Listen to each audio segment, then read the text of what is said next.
To talk more about it, we have Amir Fkhrar. He's a Senate chairman for the National Iranian Congress, and we have Dr. Walid Faris.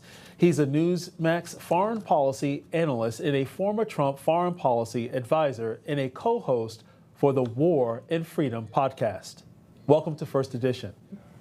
Thank you for having us. Thank you for having us. So let's talk about the promises Joe Biden made and the international and domestic political consequences of those promises.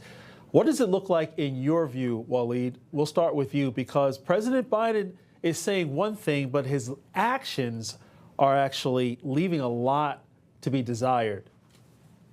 Well, first of all, thank you for having me. And yes, the past 3 years and a half have been evidence that this administration that promised to fight terrorism, that promised to stand by its allies, has not done so. We start immediately, 2021, first thing they've done was to delist the Houthi terrorist organization, the one that is now basically threatening international transportation in the Red Sea. And they have been protected by not taking any action against them, pressuring the Saudis and the Emiratis. But the biggest one has been the pressure applied on Israel. When Israel wanted to defend itself against Hamas, against 7th of October's genocidal action, yes, there were speeches about we will supply weapons to you, we will help you, but then there was this constant pressure for a ceasefire. A ceasefire meant and means, again, today, that Hamas or Hezbollah will not be actually dismantled. And that is the biggest action that proves that this administration did not stand by its allies. Yes, there is a major disconnect between the words of this administration and the actions. And in that same vein, Amir, how is it possible that Iran has been able to raise so many billions of dollars to fund these proxies? Thank you for having me. Look, when we are talking about Iran's role, we should look at the reality. And after October 7th, Biden-Harris administration gave Iranian regime $10 billion. And let's add the $150 billion that the Obama-Biden administration in 2015 gave to Iranian regime to bring them on the table for the nonsense nuclear negotiation. And Iranian regime definitely used all these money to create and make stronger all the terrorist groups in the Middle East and around the world. And sadly, the Biden-Harris administration, they are not telling the truth about the situation. They said from day one, they didn't know about this attack. But you know what, in my book, The Spirit of Constitution, The Spirit of the Constitutional Law, I mentioned that in the chapter 9, 4 days before October 7 last year, I had a call from FBI. Since 2019, Iranian regime tried to assassinate me in Texas, and it's that FBI is protecting me all these years. And they called me and said, Amir, this coming weekend, be careful. I said, what's going on? And they said, okay, we will tell you. October 5th, they called me again. I was with my wife in the car. They said, we are making some arrangement for you to leave the house and stay in FBI safe house. I said, what is going on? They said, we can't tell you, but it's a serious threat, terrorist threat. October 6th, FBI was in my front door and they said, leave the house immediately with your family. And we left the house. We went to FBI safe house and we were there in a couple of hours. The October 7 happened.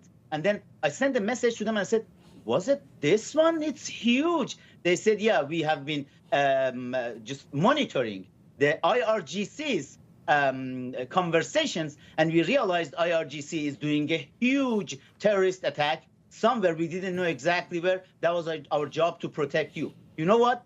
If FBI knew that Iranian regime, IRGC have been involved in October 7, definitely Biden-Harris, they knew that, and still they lied, and still they gave regime after that attack $10 billion to make more terrorists.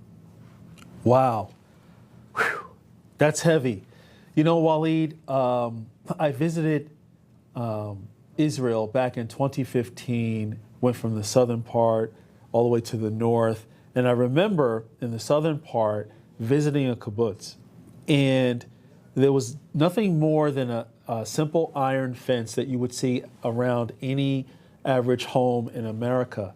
And I wondered, like, wow, what would happen if that fence was breached? And there's a kibbutz named Kibbutz Nir Oz, community of about 400 people and over about 140 acres. And it turns out that 1 out of every 4 of those individuals were victimized or actually held hostage or killed on 9/11. Can you talk about, on October 7th, can you talk about the security needs that the kibbutz and other places around Israel in the south as well as the north needs to contemplate in order to ensure that an October 7th doesn't happen again? Yeah, absolutely. I mean, first of all, Israel's institutions are going to do a review. It reminds me of 1973 when the Egyptian army was able to surprise the Israeli army in the Sinai and October, the famous October battle, October 7 at the time also. And the Israeli government had to change many things over many, many years. But what comes to my mind is that the jihadi groups do not abide by ceasefires. They do not abide by international law. I mean, countries could be at war, but there are laws of wars in international scene. What happens is that there was a ceasefire with Hamas in Gaza. There was no occupation. The Israelis were not occupying Gaza since 2005.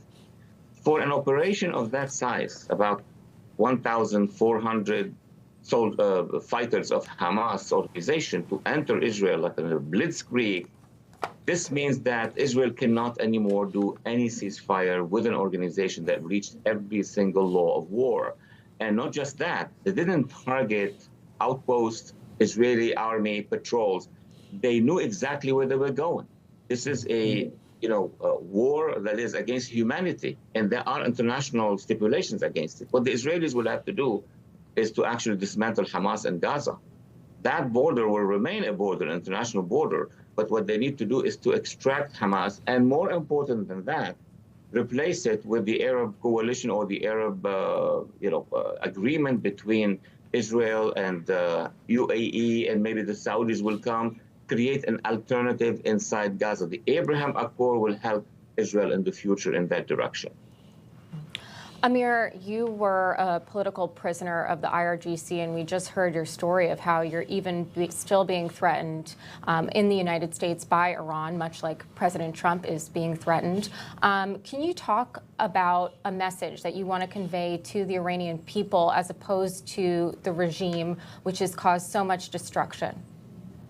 The nature of this regime, the mullahs in power in Iran, which is, let me tell you, it's just a small group of fanatic mullahs in power in Iran, and with their minions, the IRGC, and the rest of the country, 98 to 99% of the country, the Iranians, they hate this regime. They're fighting with this regime. 2 years ago, you have seen in 500 cities, we had more than 10 million people, the young kids, in the street. They were chanting death to Khamenei, death to Islamic Republic.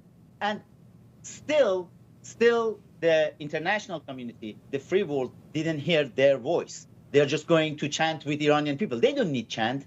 They need the help from international community to go and destroy this regime. When 99% of the country are against the regime, what exactly they want? And you said about being tortured. When the 9/11 happened, that was my story about October 7th. When 9/11 happened, I was exactly at the solitary confinement inside Iran, solitary confinement of the IRGC, the intelligence section of IRGC under torture. They broke 50 bones in my body. This regime, in its nature, it's brutal, it's killer, it's killing Iranian people. And think about it, this regime is that close to make the nuclear bomb with the help of China and Russia. And think about it, if they have the bomb, what they are going to do with the world. This is the time, as Benjamin Netanyahu said, to the Israeli army, with the help of United States, to go there and destroy entire IRGC's facilities, entire their nuclear facilities and missile facilities, and kill the Ayatollah in Iran as they killed Ismail Haniyeh, the leader of Hamas, and as they killed Hassan Nasrallah, the leader of Hezbollah. What else they are waiting for? And Biden is not agree with it. Biden said, Biden, Harris, both of them, they said, yeah, Israel should not bomb the nuclear facilities in Iran. What they're waiting for? To see Iran using the bomb? Right, exactly. We only have about 30 seconds, Waleed. I want to get your take on what Amir just said, and in light of what tools that the Biden administration should preemptively do in terms of, let's say, full sanctions against Iran. I think at this point, many things have changed. Sanctions should have been, put long time ago, the stronger ones. At this point in time, this regime cannot be saved diplomatically, in the sense that they don't want to engage in negotiations. They don't want to basically make peace with Israel and Saudi Arabia and the rest. What Amir has mentioned in terms of targeting of that regime and preemptively would be the only organization that sustained the survival of the regime, the IRGC, Pasdaran, as they call it. But it's very important to add one more element, is to support the Iranian people, is to support the Iranian opposition, is to recognize them, is for any president, U.S. president, to address the Iranian people directly. I don't think this administration, with the remaining time, will be able to do so. So we're waiting for 2025. Gotcha.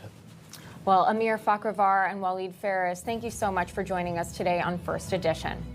Thank you.